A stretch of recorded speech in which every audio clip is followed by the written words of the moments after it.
Videoya keçməzdən əvvəl kanala abunə olmağı və videonu bəyənməyi unutmayın. Emin Əmrullayev anlaşılan ki, məktəbi də zavod kimi görür və ona görə deyir ki, 9-dan 6-ya qədər fəaliyyət göstərməlisən. Emin Əmrullayev danışanda Sovet sistemini bəyənmədi. Amma təhsil baxımından deyə bilərəm ki, Sovet təhsil sistemi daha gözəl idi. Biz nə oxuduğumuzu anlayırdıq, verilən sualı başa düşürdük. İndi 40 yaşında valideyn, 35 yaşında valideyn ibtidai sinif uşağına verilən sualı oxuyur. 5 dəfə oxuyur, anlamır ki, ibtidai sinif uşağından nə soruşmaq istəyirlər burada.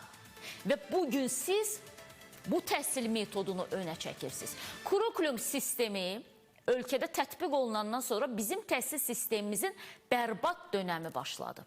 İbtidai sinif uşağının çantasını qaldıra bilmirsən. İbtidai sinif uşağı oturduğu yerdə yatan birisidir. Deyirsən ki, mama qurban, anan qurban sənə. Oyan bu qaldı. 3 səhifə riyaziyyat işləyəcək. 2 səhifə, nə bilim, Azərbaycan dili işləyəcək. Nə işləyəcək? Bu sistemimi siz təqdir eləyirsiniz. Hörmətli Elm və Təhsil Naziri Emin Əmrullayev.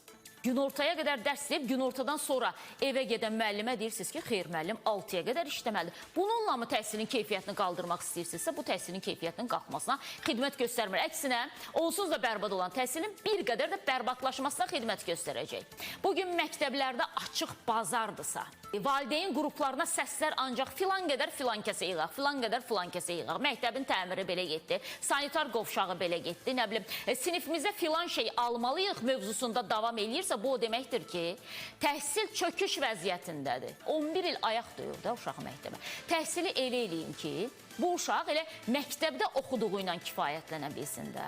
Bizim təhsilimiz hər gün bir qədər də bərbad olur. Və bunu yəqin ki, cənab nazir, siz hamıdan daha... Videomuzu bəyəndinizsə kanala abunə olmağı və videonu bəyənməyi unutmayın.